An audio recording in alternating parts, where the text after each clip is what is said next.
Hi, this is Whitney Kurtz-Ogilvie, your academic writing specialist, and this is Keys to a Successful Paper. This video will be in several parts because the software I'm using only lets you record 15 minutes at a time, which is a little irritating, but I'll number them so that you'll know which one to view first and second, etc. All right, so today we're going to cover purpose statements and introductions. We're going to cover how to build a strong paragraph, which is, of course, the building block of a strong paper. And we'll cover using transitions for a logical flow, and finally conclusions. So pretty much from start to finish, how to write a strong paper. So let's start with introductions and purpose statements. Every paper needs a purpose statement. In high school and in undergraduate, writing composition type courses, you probably have heard them called thesis statements. In scientific writing, we more often call them purpose statements, but they mean the same thing. Now, the mistake that a lot of people make with a purpose statement is that they confuse a thesis with a topic. A topic is a general area of inquiry, a general subject. So an example of a topic might be the effects of instant messaging on youth literacy. Another example of a topic would be, stress in pregnant women. Why aren't those things theses? Why is that not a thesis? Why is it not a purpose statement to say this paper will be about the effects of instant messaging on youth literacy? Well, it's because it isn't specific enough. So saying this paper will be about the effects of instant messaging on youth literacy doesn't really tell us much about that paper's purpose or point of view. We could be saying that instant messaging is a beneficial force in youth literacy. We could be saying that it is a negative force in youth literacy. We could be saying that there's some of each. We could be saying a lot of different things. Same is true of the topic I mentioned a moment ago, stress in pregnant women. Well, what about it? Are we looking at how it affects the delivery and the labor and delivery? Are we looking at how it affects pregnant women's health throughout the pregnancy? Or what's the specificity? So that's the problem with a topic versus a thesis. So how would we take a topic and turn it into an actual purpose statement or thesis statement? Well, a purpose statement has to be detailed, it has to be specific, it has to take a stance or a specific point of view. So an example of that would be to say that instant messaging seems to be a beneficial force in the development of youth literacy because it promotes regular contact with language, the use of a written medium for communication, and the development of an alternative form of literacy. And whether you agree with that or not, I personally don't. It's just an example. That is a purpose statement because it is specific. It tells us what we think about that topic, and it tells us exactly what our paper is going to cover. And you can see in the yellow there's actually a list. So here's my point of view, which is that instant messaging is beneficial to youth literacy. And now here are the specific reasons why I support that point of view and the specific reasons that I'm going to develop in the paper. It promotes regular contact with language. It promotes the use of a written medium for communication. It promotes the development of an alternative form of literacy. So that is the difference between a topic and a thesis. And a thesis is what you want in your purpose statement. Now, saying that it's a purpose statement might make you think that it has to fit into a single sentence, but this is certainly not true. In scholarly writing, it's complicated, it's detailed, so you may have to express your purpose statement in multiple sentences, and I've even seen where it's taken a whole paragraph to really fully develop a purpose statement. That's perfectly okay. I like to use acronyms to help me remember things, and in the case of a purpose statement, I like the acronym SCAD, because we write scads and scads of purpose statements, right? So SCAD stands for specific, clear, accurate, and direct. So a purpose statement should be specific in that it should take a stance or ask a question, because often in nursing we ask clinical questions or research questions, right? It should be clear, meaning it's going to tell readers exactly what the paper is about. No ambiguity, no doubt. It should be accurate in that it should accurately predict the paper's main points. And that means that you should follow the no surprises rule. And that means that you won't promise anything in your purpose statement that you won't then deliver in the paper. And then it also means that there's nothing major and hugely important in the paper that's not going to be previewed in the purpose statement. And lastly, it's direct, meaning it's concise, it gets right to the point. You're not going to ramble around in your purpose statement. So that's SCAD, and that applies to purpose statements. You can test your purpose statement by asking yourself some questions. First, could I state my thesis more clearly or more precisely? Should my wording be more specific? Am I falling into that trap of topic versus thesis? Does my statement touch on each major point I will make in the paper? Is my purpose statement manageable? And this is a big one. I see this a lot where people will try to take on too much in a paper. And you can tell from the purpose statement when that's about to happen, and you can say, this is actually more like 2 or 3 different papers here. So maybe I should make this more manageable. So, you will inevitably have, when you're writing anything, you'll have some kind of a word limit or a page limit. Ask yourself, can I accomplish all this within that page or word limit?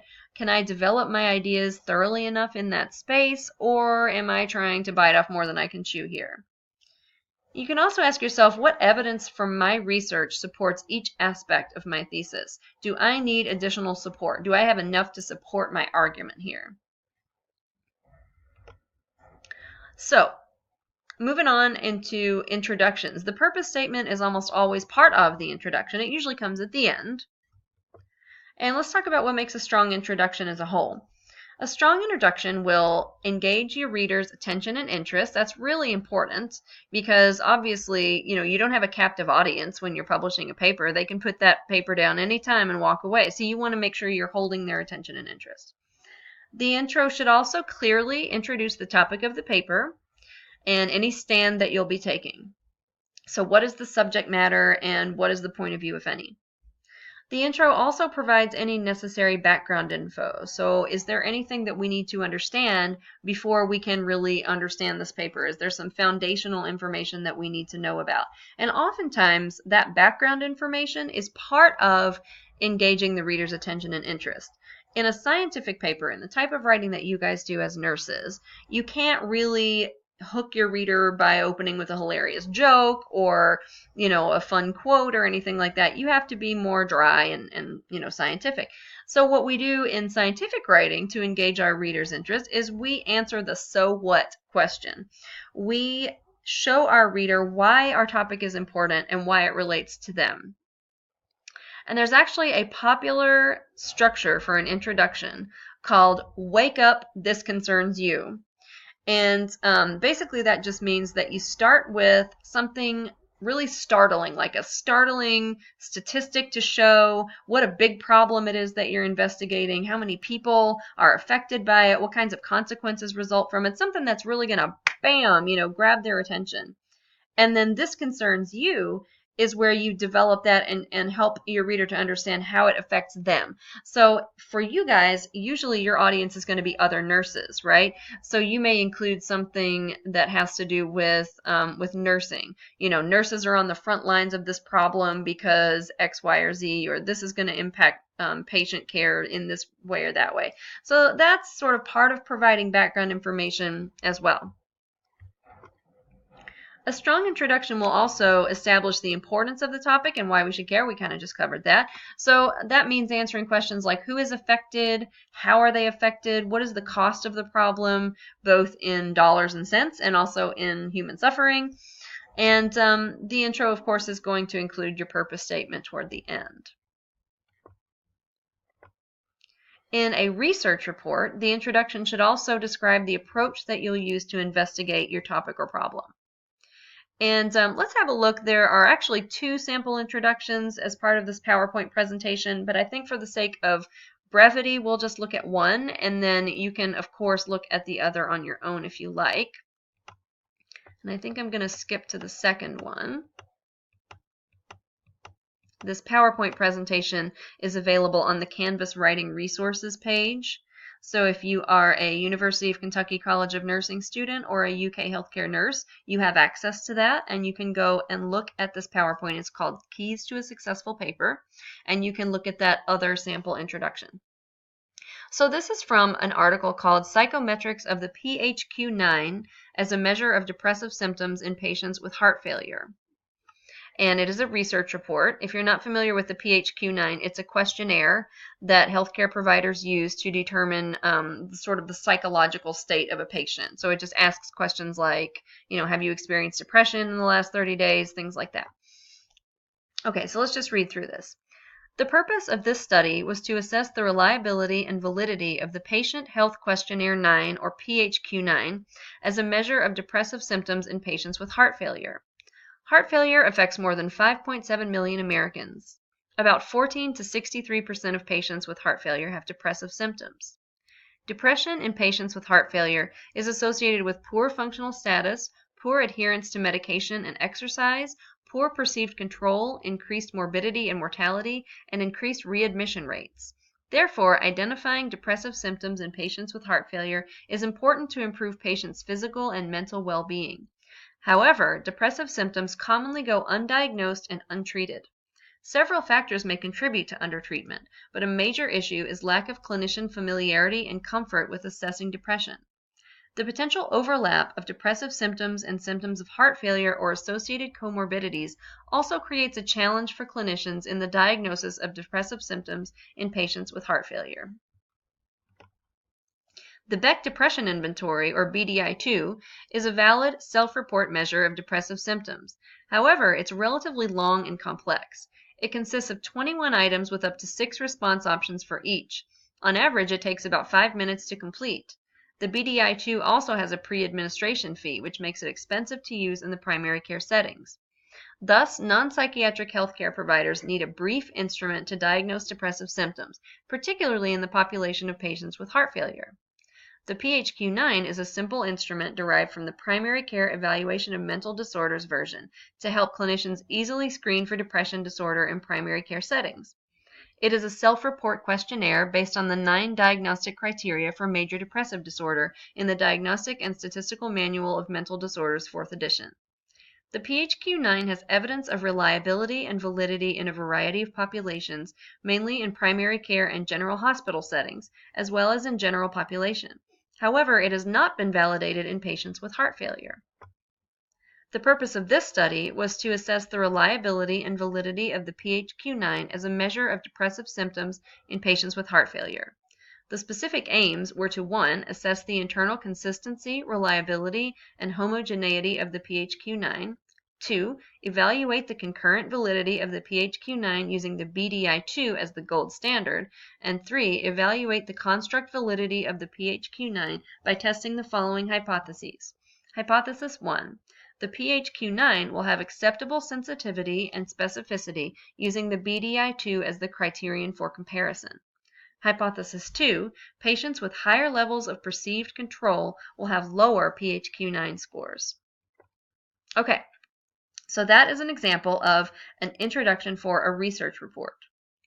So let's break this down in the context of what we just learned about introductions. So I want you to notice the color coding here. So the orange is where the authors clearly establish the topic to be investigated, and the purple is where they provide background to convince readers of the topic's importance. So we can see that here. If you take a minute to look, they tell us what their purpose was, the purpose of the study was, which is to evaluate this questionnaire, the PHQ-9, and see how well it works in measuring depression in patients with heart failure.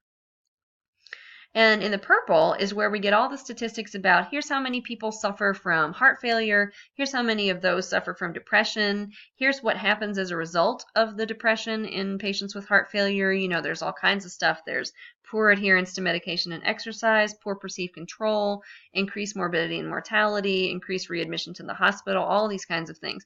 And then we also learn that although identifying depression is really important in this population, it often goes undiagnosed because clinicians aren't familiar with how to do it. Clinicians aren't really comfortable asking those kinds of questions.